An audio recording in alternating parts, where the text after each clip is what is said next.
warahmatullahi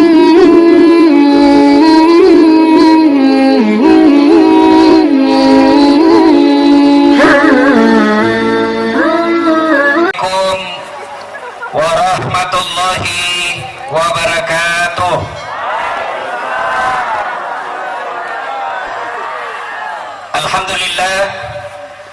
Alhamdulillahi rabbil alamin, wa bihi nasta'inu ala umurid dunya waddin.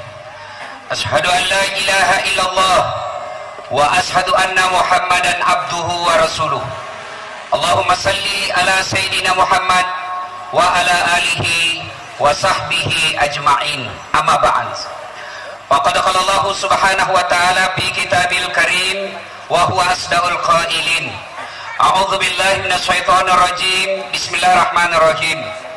Ya ayyuhalladzina amanu taqullaha haqqa tuqatih wa la tamutunna illa wa antum muslimun.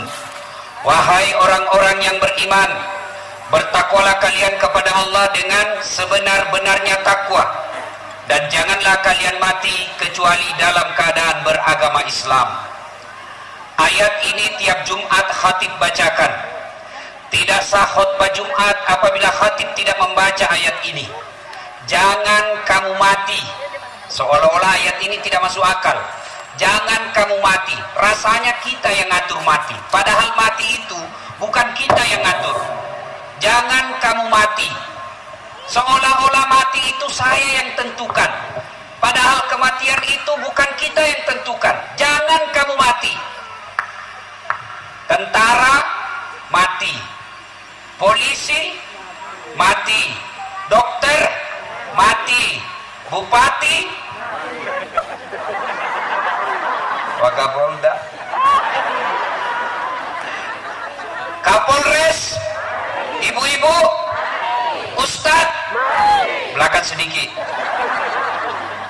orang kaya, orang miskin, raja-raja, nah termasuk Raja Arthur, mati. Allah berfirman, jangan kamu mati illa kecuali wa antum muslimun, dalam keadaan beragama Islam. Rasanya tidak masuk akal, kita kan sudah Islam, kok dikatakan jangan kamu mati kecuali beragama Islam? Berarti ayat ini Allah ingatkan kepada kita tiap Jumat, hati-hati kalian orang Islam. Kamu ngaku Islam, KTP-mu Islam, kau nikah syariat Islam, tapi belum tentu kau mati dalam keadaan Islam. Siapa mereka yang belum tentu mati dalam keadaan Islam? Contoh aja ini, jangan marah. Contoh. Duda. Ada duda di sini? Ada. Dilarang nikah sama anaknya. Nggak usah bapak nikah. Allah apa sudah 65 tahun, apalagi sudah tua. Memang umurnya tua, tapi laki-laki itu nggak pernah lobet. Akhirnya larang nikah sama anaknya. Karena larang nikah ada keperluannya yang tidak bisa dihindari. Akhirnya dia ke Ambon. Pas makan obat kuat 3 biji. Makan obat kuat, overdosis, mati di atas perut. Mati kafir dia. Kenapa? Lagi berzina. Siapa lagi? Contoh, jangan marah, contoh. Anak muda, sabung ayam. Ada suka sabung ayam?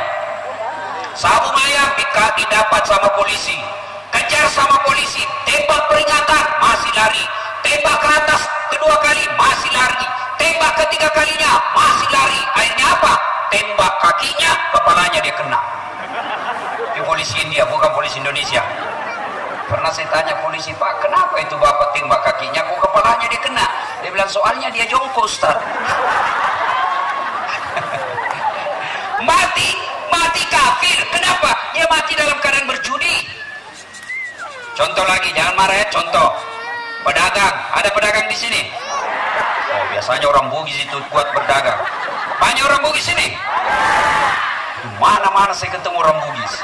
Saya pergi ke pelosok Sumatera, namanya Pulau Kijang, bahasa Bugis orang di sana. Saya pergi ke pelosok Kalimantan Timur, namanya Bidu-Bidu, bahasa Bugis orang di sana. Saya pergi Sabah Sarawak, Malaysia, dia suruh saya bahasa Bugis, Ustaz. Capek sudah kita diceramai sama orang Melayu. Suruh banyak juga orang Bugis. Begitu saya ke Singapura, ada juga Bugis Street. waktu saya masuk penjara banyak juga orang Bugis. Orang Bugis di mana-mana saya ketemu ini. Masya Allah. Sampai saya di sini banyak juga orang Bugis. Nah, ibu bapak, saudara-saudara sekalian, dagang biasa belanja pelukis. Dia dagang bensin, dia tulis bensin murni, padahal dia campur minyak tanah. Begitu saya protes, kenapa kau tulis bensin murni, kau campur minyak tanah? Apa jawabannya? Kan namaku, namanya istriku Murni, jadi ku tulis bensin murni. Nah, itu mati makan hasil nipu, mati dalam keadaan kafir. Contoh lagi ya, jangan marah Pak, jangan marah, kecil-kecil sedikit. Ada anak sekolah, buru-buru pergi sekolah, melanggar rambu lalu lintas, dikejar sama polisi. Kau melanggar, kau dari ini rambu-rambu. Saya lihat Pak, kenapa kau langgar? Saya tidak lihat Bapak. Ini mental orang Indonesia ini. Takut, jangan takut sama polisi, takut sama aturan. Sudah bilang, ini melanggar di pengadilan 250.000. Tidak ada uangku Pak. Berapa uangmu situ? 50. Mari itu, tidak ada pembeli bensin. Nah sudah, ambil 10.000. Mari 40. Polisi India, bukan polisi Indonesia. Kalau polisi Indonesia luar biasa, kemana-mana saya tablik akbar diundang sama polisi. Kalau majelis ulama bikin tablik akbar, tidak istimewa. Kenapa? Memang kerjanya. Kalau remaja masjid bikin tablik akbar, memang seharusnya. Panitia masjid bikin tablik akbar, memang seharusnya. Tapi kalau Polres bikin tablik akbar, itu baru luar biasa. Hebatnya lagi Kapolres kita di sini non Muslim. Tablik akbar non Muslim, maka malu-malu ke orang Islam kalau kau tidak bikin tablik akbar. Ibu bapak, saudara-saudara sekalian, betul non Muslim, tapi difasilitasi untuk datangkan Ustadz Dasar. Banyak juga polisi Kapolres Muslim tidak pernah bikin pengajian. Waduh, malu-malu orang Islam. Alhamdulillah ya. Ibu bapak, saudara-saudara sekalian, wa qala idan, Allah kemudian berfirman, Bismillahirrahmanirrahim. Innallaha wa malaikatahu yusalluna ala nabi. Ya ayyuhalladzina amanu sallu alaihi wa sallimu taslima. Sesungguhnya Allah dan para malaikatnya bersalawat kepada Rasulullah Muhammad sallallahu alaihi wasallam, maka wahai orang-orang yang beriman, bersalawatlah kalian kepada Rasulullah dengan sebaik-baik salawat. Wa qala idzan, bismillahirrahmanirrahim. Ya ayyuhalladzina amanu dukhulu fis silmi kaffatan wa la tattabi'u khutuwatis syaitan innahu lakum adu mubin. Wahai orang-orang yang beriman, masuklah engkau ke dalam Islam secara sempurna, Islam secara benar, Islam secara total, bukan Islam pencitraan, bukan Islam karena pil caleg. Ini politisi kalau musim pil caleg, penampilannya kalah ustaz, pakai serban, pakai gamis, pakai songkok, pegang tasbih, pasang baliho 4x6, teriak Allahu Akbar, tidak pernah didapat di masjid. Ini Islam pencitraan, ini biasa caleg begini. Ada caleg di sini? Ada.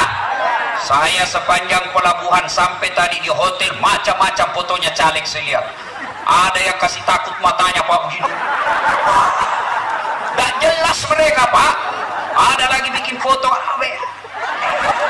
Malah adanya pernah saya dapat, saya pergi ceramah, foto caleg di bawah kepalanya Pak.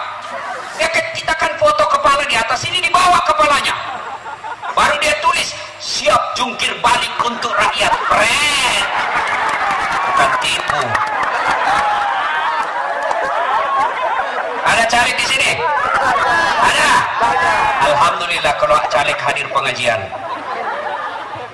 Fotonya saja tidak jelas Pak, banyak nipu itu foto caleg. Mulus mukanya, bersih, tidak ada jerawatnya. Giliran dilihat aslinya hancur. Ternyata kamera 360. Pak Bu, ini mau lihat caleg. Saya itu kalau saya ini sarjana ilmu komunikasi, doktor ilmu komunikasi. Saya lihat dari kalimatnya saya sudah tahu ini beleng-beleng atau tidak. Tahu beleng-beleng? Bego, dungu. Lihat saja kalimatnya, tidak jelas apa visi misinya menjadi caleg. Ada caleg lahir bersama rakyat, hidup bersama rakyat, membela rakyat sampai mati. Pret. Apa maksudmu itu? Coba yang jelas-jelas program kerjamu. Bikinlah program kerja, misalnya saya terpilih garam di Maluku Tengah gratis. Nah, itu jelas itu. Ya Bapak, saudara-saudara sekalian, waqala idzan, Allah kemudian berfirman, ya, wala tattabi'u khutuwatis syaitan, dan janganlah engkau ikuti langkah-langkah setan, karena sesungguhnya setan itu musuh yang nyata bagi kalian. Nah, kalau saya ceramah begini, ada enggak setan di tengah-tengah kita? Ada setan? Ada. Setannya bukan popok, bukan uka-uka, tapi apa setan yang ada di tengah-tengah kita? Bentuknya handphone. Apa Bu? Apa? Woi, yang di belakang, woi, buang dulu handphone itu, simpan dulu. Orang sudah ceramah masih penggesek. Setan itu HP-mu cilaka. Simpan dulu dek. Oh, pura-pura shooting, padahal dalam hatinya lihat kok HP baru. Bu, selama ibu pegang itu HP, selama itu ibu tidak perhatikan saya, pasti lihat HP-nya terus. Dia cari teman yang ngantuk. Simpan dulu. Kita dengar dulu ceramah. Malah saya pernah ada ceramah di depan saya begini ceramah, tiba-tiba ada ibu-ibu di belakang, depan saya, di belakangi saya Pak, di belakangi saya bilang, barusan ada orang saya ceramah di belakangi saya. Dia ambil HP-nya, langsung selfie. Dia tulis di Facebooknya, latar belakang Dasat Latif. Saya dijadikan background. Selesai ceramah, saya turun dari panggung, langsung dia bilang, Ustaz, boleh selfie? Boleh, sini. Saya tidak suka sekali selesai ceramah disuruh selfie. Kita capek, keringatan. Selfie Ustaz, boleh, sudah selfie, langsung dia bilang, Ustaz, boleh cium? Apa yang mau cium Ustaz? Dia bilang, enggak nafsu Ustaz. Biar enggak nafsu, enggak boleh. Mau kasih mengamu, mamanya cek di rumah. Coba masih muda, boleh sedikit. Apalagi setan yang ada di tengah-tengah kita. Apa? Itu kota-kota yang lagi dibangun. Bu, ibu poluan sebentar kita bagi ya, sebentar. Karena kalau ibu bagi mengganggu konsentrasi. Sebentar, selesai ceramah. Saya terganggu konsentrasi kalau lagi bagi-bagi kue. Apa saya pikir nanti saya kehabisan.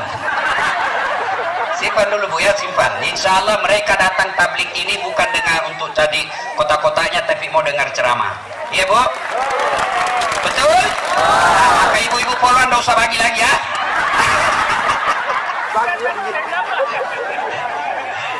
Ibu bapak, saudara-saudara sekalian, kita dengar dulu dakwah.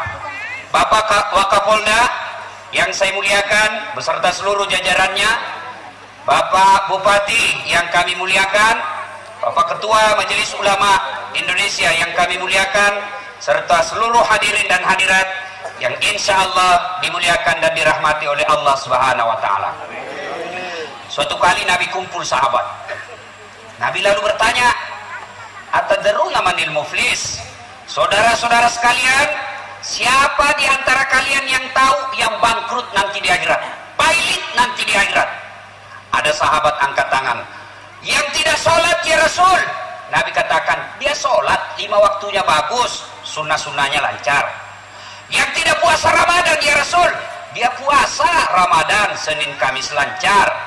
Oh, mungkin yang tidak bayar zakat ya Rasul, dia bayar zakat fitrah dan zakat harta dia keluarkan. Oh, mungkin yang tidak haji ya Rasul, dia haji, bahkan dia pergi umroh. Wah, seluruh sahabat bingung. Dia sholat, dia puasa, dia zakat, dia haji. Kalau begitu siapa yang bangkrut ya Rasul? Nabi menjelaskan, yang bangkrut di akhirat kelak jarusu wa khati'ur rahim, tetangga yang jahat sama tetangganya dan dia memutuskan persaudaraan. Bingung semua sahabat. Loh, kok bisa? Dia kan puasa, dia sholat, dia zakat, dia haji. Gimana ceritanya kok bisa bangkrut ya Rasul? Nabi menjelaskan, betul, hubungannya kepada Allah baik, hablum minallahnya baik, tapi sayang 1000 sayang, hablum minan nasnya hancur. Tetangga sebelah kanannya bertengkar, tetangga depan rumahnya baku musuh, belakang rumahnya dia bertengkar, samping kirinya bermusuhan, semua orang dia musuhi. Akhirnya ketika di akhirat kelak, pahala kebaikannya yang berupa puasa, salat, zakat habis. dia setor pahala sholatnya. Ya Allah, ini sholatku. Datang tetangganya, tunggu dulu, saya pernah tetangga di Masohi, dia fitnah saya, katanya anakku yang lurus rambutnya bukan anaknya suamiku. Kenapa? Karena suamiku lurus rambutnya. Dia tidak tahu anaknya lurus rambutnya karena sudah direbonding. Gara-gara fitnahnya saya malu di kabupaten itu. Saya minta keadilan hari ini ya Allah. Allah berfirman, ya sudah, kalau begitu ambil itu sholatnya yang 40 tahun dia sholat. Habis puasa sholatnya, dia setor puasanya. Ya Allah, ini puasaku. Datang lagi depan rumahnya, tunggu dulu Tuhan, saya juga pernah diserobot tanahku. Dia ambil tanahku 2 meter. Saya mau lawan dia, saya tidak berani. Kenapa? Dia polisi. Saya mau datangi, dia kasih lihat saya senjatanya, mundur saya.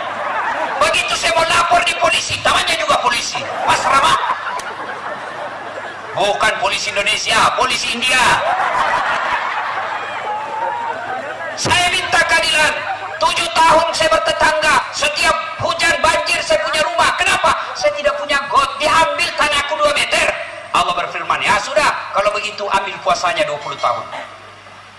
Sudah habis sholat, habis puasa. Ini Nabi jelaskan. Dia setor lagi hajinya. Ya Allah, ini hajiku. Datang lagi tetangganya, tunggu dulu, saya juga pernah sama-sama itu di Kabupaten Maluku. Dia fitnah saya, sama-sama saya caleg. Dia sebarkan berita bohong tentang saya, padahal saya sudah jual sawahku, masuk saya punya mobil SK semua, masuk di kredit semua. Gara-gara dia saya tidak terpilih. Saya minta keadilan. Allah berfirman, ya sudah, ambil hajinya. Dia setor lagi zakatnya. Ya Allah, ini zakatku. Datang lagi, tunggu dulu, saya pernah tugas sama-sama di Polres. Dia fitnah saya, katanya mobilku hasil korupsi. Gara-gara fitnahnya saya dipindah ke pulau yang lebih jauh lagi. 7 tahun tidak naik pangkatku ya Allah. Saya minta keadilan hari ini. Allah berfirman, ya sudah, ambil, saya punya zakatnya semua itu. 20 tahun zakatnya habis. Habis sholatnya, habis puasanya, habis hajinya, habis zakatnya, masih ada yang datang. Saya juga pernah disakiti ya Allah. Ini yang tadi banyak-banyak. Ya Allah, bagaimana lagi caranya? Habis amalku ini. Sudah tidak ada saya punya amal. Allah berfirman, tidak ada kejahatan yang tidak dibalas hari ini. Inilah hari seadil-adilnya pengadilan. Supaya adil, ambil dosanya 10 tahun. Ambil dosanya itu yang pernah kau sakiti 10 tahun. Sudah habis, datang lagi saya juga, ambil dosanya 15 tahun. Ada lagi, ambil dosanya 10 tahun. Habis amalnya hanya untuk membayar kesalahan-kesalahannya kepada manusia, sementara dosa orang lain datang terus kepadanya. Inilah yang disebut bangkrut. Nah, yang memecah persaudaraan. Nah, sekarang apa yang bisa memecahkan persaudaraan? Apa yang bisa memecahkan kita persatuan di Indonesia? Satu, dengar baik. Satu, tahun politik 2019 ini yang banyak memecah belah kita adalah pemilu dan pilcaleg. Pemilu ini pesta demokrasi. Ibu-ibu, kalau saya tanya, kalau ibu-ibu yang ada di otaknya kalau bicara pesta, apa yang ada di otak ibu? Ibu, kalau kita bicara pesta apa ibu? Senang-senang. Bapak-bapak kalau bicara pesta apa yang ada di otak? Gembira-gembira. Pasti ada musiknya, pasti ada artisnya, namanya pesta. Pesta pengantin, pasti kita senang-senang. Tidak ada orang datang pesta pengantin takut, kecuali yang ada selingkuhnya di bawah istrinya. Ketemu selingkuhan, mati kita. Nah itu. Tapi yang namanya pemilu, pesta demokrasi, ini senang-senang. Sekali 5 tahun. Pemilu jangan bikin tegang, pemilu jangan menakutkan, pemilu tidak boleh menghasut. Maka bodoh kita kalau orang menjadi caleg kita yang bertengkar. Ayo, kenapa pemilu bisa ribut Pak? Satu penyebabnya karena calegnya sendiri. Caleg, tolong jangan bodoh-bodohi rakyat. Jangan sogok rakyat. Masa rakyat kalian sogok 300.000? Bikinlah program yang jelas. Jangan bodoh-bodohi rakyat. Rakyat juga jangan memeras caleg. Ya ketawa, saya serius ini. Banyak juga sekarang rakyat matre. Dia bikin depan rumahnya siap menerima serangan fajar. Diajak sosialisasi, ayo Bapak Ibu, saya sarjana pertanian, saya maju ke ini untuk memajukan di sini. Mari saya sampaikan visi misi saya, kenapa saya maju jadi caleg. Apa kata rakyatnya? Wane piro. Jangan. Saya tidak sogok Ustaz, saya tidak menyogok, tapi saya kasih ketemu sama. Asariku pisarru sarri, bersekutu dengan jahat, jahat pula hukumnya. Ibu-ibu bapak, mau bangun Indonesia? Mau membantu pemerintah? Serius? Maka tolak money politik. Caranya apa? Kalau ada yang datang bawa jilbab, kalau ada yang datang bawa sembako, kalau ada yang datang bawa amplop, maka mari rekam, bantu polisi, rekam, bawa ke polisi, lapor polisi, tangkap. Inilah orang yang merusak negara kita. Setuju? Bisa? Bisa menolak money politik?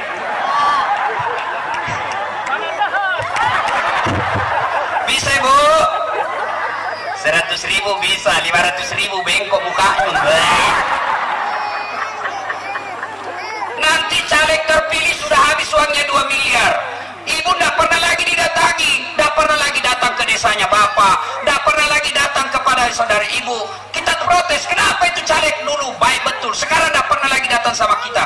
Apa katanya? Ngapain saya datangi kamu? Kamu kan saya sudah beli 300.000 satu orang. Maka jangan ya, jangan menerima sogok. Itu sogok riba.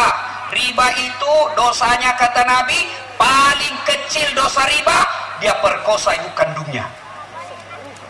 Maka besok kalau ada yang datang bawa-bawa duit, tolong bersihkan pemilu ini, bersihkan pesta demokrasi ini dari uang politik. Supaya apa? Negara kita bersih dari pejabat-pejabat yang suka sogok dan menyogok.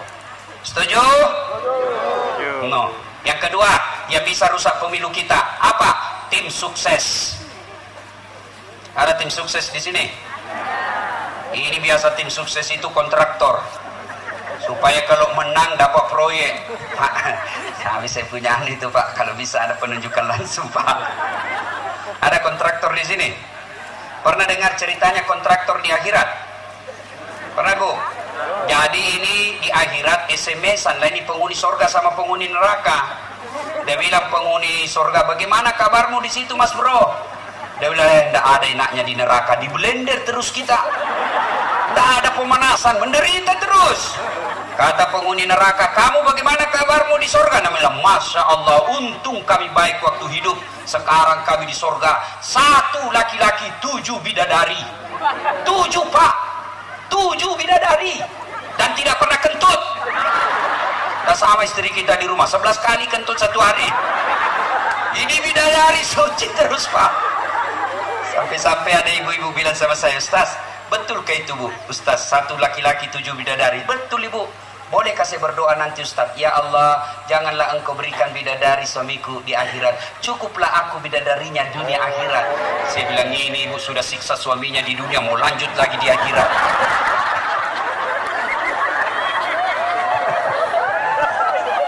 Masya Allah. Lalu berkatalah penghuni neraka, wahai penghuni surga, bolehkah kami datang ke surga menikmati fasilitas ada yang di surga? Kata penghuni surga, boleh saja, tapi bagaimana caranya? Mikir ini penghuni neraka. Penghuni neraka kan rata-rata kreatif Pak, tahu jalan keluar, gampang. Gimana caranya? Tenang aja Mas Bro, kami bikin jembatan dari sini, kamu juga bikin jembatan dari surga, kita ketemu di tengah. Setuju?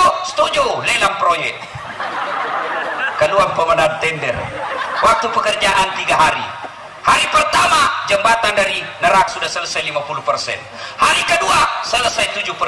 Hari ketiga tuntas, efisien dan efektif. Ini dari surga belum mulai proyeknya. Kok belum goyang-goyang itu jembatannya? Berteriaklah ini dari neraka. Woi, kenapa itu kau belum mulai? Kami ini sudah sampai di tengah sesuai perjanjian. Kau belum mulai jembatanmu. Apa kata dari surga? Bagaimana mau dimulai? Pemborong, kontraktor, panitia, ada semua di situ.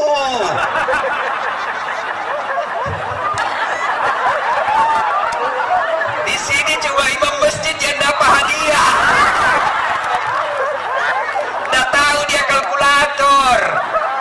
Salah itu semennya. Dan sudah bilang anggota DPR, kami tidak terlibat kalau kontraktor begitu Ustaz. Tapi Bapak pernah juga dengar ceritanya anggota DPR di akhirat? Ada lagi Pak Imam tadi yang dikasih hadiah masuklah dia surga. Begitu masuk surga dia lihat, ih kenapa banyak anggota DPR ini di surga. Nah di negara saya banyak di OTT tangkap tangan sama KPK. Dia pergi protes sama malaikat. Oi malaikat, kenapa banyak anggota DPR di sini di surga? Negara saya banyak ditangkap gara-gara korupsi. Kata malaikat penjaga surga, nggak usah ribut. Ini cuma reses, sebentar lagi dia pulang.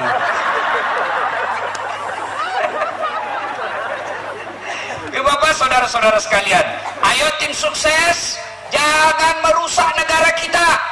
Jangan buat rakyat bertengkar gara-gara kepentingan dan syahwat politikmu. Coba lihat, jadilah tim sukses seperti Nafisa. Ketika Khadijah memperkerjakan Muhammad, waktu itu Muhammad usianya 25 tahun, Khadijah usianya 40 tahun. Khadijah selalu berkata, ini pegawai saya Muhammad baik betul, rajin bekerja, jujur, ya cakep juga. Nafisa tahu, sekretarisnya Khadijah, ini bunda kayaknya jatuh cinta ini sama Muhammad. Akhirnya apa? Jadi macomlang, jadi tim sukses. Dia datang kepada Muhammad, Muhammad, bagaimana menurutmu kalau ada orang yang suka kamu? Alhamdulillah, tapi ini perempuan lebih tua dari kamu, tidak jadi masalah. Lebih tua 15 tahun, tidak jadi masalah. Tapi dia bosmu, tidak jadi masalah. Yang jadi masalah, betulkah dia suka saya? Kata Nafisa, tenang, saya punya urusan. Datanglah Nafisa kepada Ibu Khadijah, Bunda, bagaimana menurut Bunda kalau ada lelaki yang suka Bunda? Alhamdulillah, rezeki. Tapi ini laki-laki lebih muda dari Bunda, tidak jadi masalah. Lebih muda 15 tahun, tidak jadi masalah. Anak buahnya Bunda, tidak jadi masalah. Yang jadi masalah, betulkah dia suka saya? Kata Nafisa, tenang, saya punya urusan Bunda. Inilah yang disebut tim sukses, menjaga kedua belah pihak. Maka jadilah tim sukses, tidak menghasut 01 dan 02. Jelas? Ya, ini tim sukses kan kadang-kala kasih bertengkar. Dia sudah janji sama orang, suruh bikin baleho, kau bikin baleho 10. Dia bikin cuma 3, hilang 7. Dia bilang, bapak tak nampak, bapak duduk manis saya kerjakan satu desa, 200 suara bapak aman. Begitu pencoblosan suaranya tinggal 10. Wah dia hasutlah, oh ini pak kita dicurangi. Padahal memang tidak ada suaramu di situ. Sudahlah, jadilah tim sukses yang tidak memecah belah rakyat. Jadilah tim sukses yang tidak sukses sendiri. Jelas yang ketiga. Yang ketiga, yang memecahkan kita punya pemilu, yang bisa menghancurkan pemilu kita. Apa? Hoax. Tahu hoax ibu? Ibu-ibu tahu hoax? Berita bohong. Jangankan berita bohong, berita benar saja apabila itu mengancam kemaslahatan umat, haram hukumnya. Mana contoh? Berita yang Bapak terima menyudutkan 02, atau sebaliknya, Bapak pendukung 02 menerima berita yang menyudutkan 01, langsung disebar, dan ternyata Bapak menyebarkan berita bohong. Apalagi berita itu menyudutkan, apalagi berita itu fitnah. Barangkali calonnya Jokowi, Prabowo, Kiai Ma'ruf, Sandi tidak keberatan, tapi tim suksesnya keberatan, keluarganya keberatan, orang-orang yang dekat dengan dia keberatan. Lapor ke polisi, mereka jadi presiden, ibu bapak masuk penjara. Maka jangan sembarang menyebarkan berita. Dan biasanya yang suka menyebarkan gosip, ibu-ibu. Ya, ya. Kalau duduk-duduk begini tuh masih gosip tuh. Dia tidak ngomong tapi si kopi kata rambut.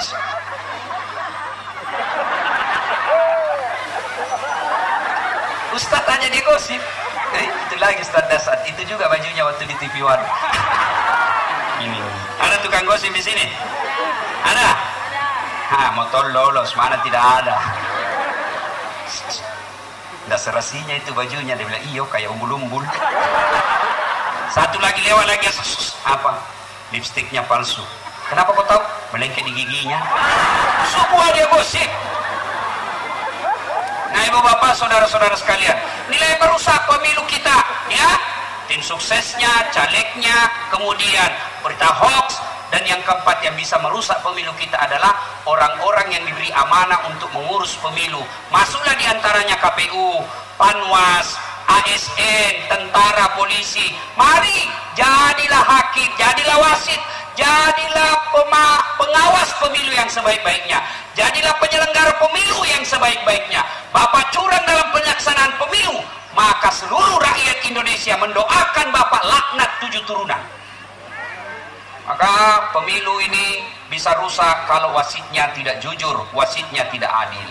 Jangan sampai syahwat politik, lalu kita cinta jabatan, dijanji jabatan oleh satu caleg, satu calon, akhirnya kita menghalalkan dan menyembunyikan kebenaran. Maka rakyat Indonesia yang akan rugi. Apabila rakyat Indonesia rugi, Bapak sudah hilang jabatan, sudah masuk ke dalam kubur, tapi Bapak dikenang keburukan-keburukannya. Inilah disebut kejahatan jariah.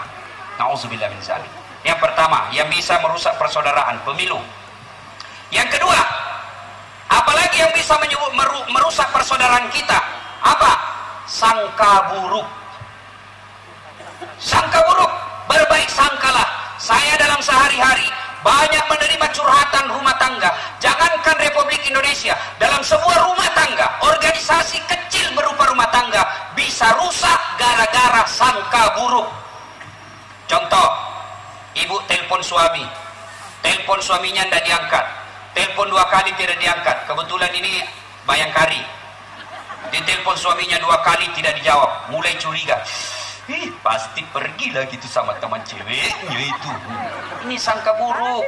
Baik sangka, gimana caranya baik sangka? Telepon suami tidak jawab, oh mungkin suamiku lagi menghadap sama komandan. Tenang perasaan. Telepon 2 kali, oh mungkin suamiku selesai komandannya berhadapan, mungkin dia sholat duha. Telepon ketiga kalinya, oh mungkin dia lupa HP-nya di mobil. Ini sangka baik. Tenang perasaan, jangan sangka buruk. Memang ada juga itu ibu-ibu, dia jadikan tahanan kota suaminya, wajib lapor 24 jam. Baru 1 jam pergi suaminya menelpon, di mana kau Pak? Jago ribut, dia dengar sama orang di Polres ini, kau bikin celaka kita. Kau di mana? Di mana? Saya di kantor. Kau di mana? Di kantor. Bohong, coba foto baru kirim. Ada bapak-bapak begitu. Ada polisi takut sama istrinya. Ada sini laki-laki takut sama istrinya. Berhenti kau jadi laki-laki. Apa mau takut sama istri? Tapi nak bilang temanku yang polisi, mana ada itu polisi tidak takut sama istrinya Ustaz? Tidak ada itu. Tapi sebenarnya bukan kita takut sama istri Ustaz, cuma ini istri suka melapor sama istrinya komandan, dan juga komandan takut juga sama istrinya. Bu, ale bu, jangan menyiksa suami. Tidak gampang itu cari nafkah ibu. Bagaimana suami kita mau bekerja dengan baik di jalan? Bagaimana suami kita mau bekerja baik di kantor kalau ibu selalu mencurigai suaminya, menteror suaminya? Mana kau? Pulang kau! Mau kau pulang? Alas kalau kau tidak mau pulang. Memangnya ini suami kita penjahat? Ini. Pak, berhenti takut sama istri Pak. Bagaimana ceritanya? Nah gaji tak semua diambil. Sedangkan belum naik, kita belum tahu itu naik gaji.